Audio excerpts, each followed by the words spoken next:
এবার প্রকাশ্যে এলো শাকিব খানের সাথে সোনাল চৌহানের দরদ সিনেমার ভিডিও ভাইরাল।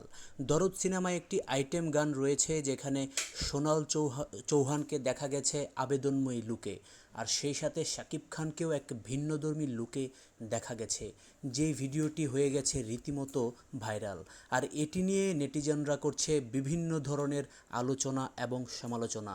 ঠিক যেমন দুষ্টু কোকিল গানটির সময় হয়েছিল মিমি চক্রবর্তীর সাথে, ঠিক এমনটি হয়েছে সোনাল চৌহানের সাথে। অনেকেই বলছে সোনাল চৌহানের এরকম পোশাক পরা উচিত হয়নি, এরকম পোশাকই যদি পরেছে তাহলে এত টাকা বাজেটের গান কেন করা হলো, পোশাক ছাড়াই করতে পারতো। তো বন্ধুরা, এই ব্যাপারগুলো নিয়ে আপনাদের কি মতামত তা অবশ্যই কমেন্টে জানাতে ভুলবেন না। আর আমাদের ভিডিও যদি আপনাদের ভালো লেগে থাকে তাহলে অবশ্যই লাইক কমেন্ট শেয়ার করবেন, আর আমাদের চ্যানেলটিকে সাবস্ক্রাইব করে আমাদের পাশেই থাকবেন। ধন্যবাদ।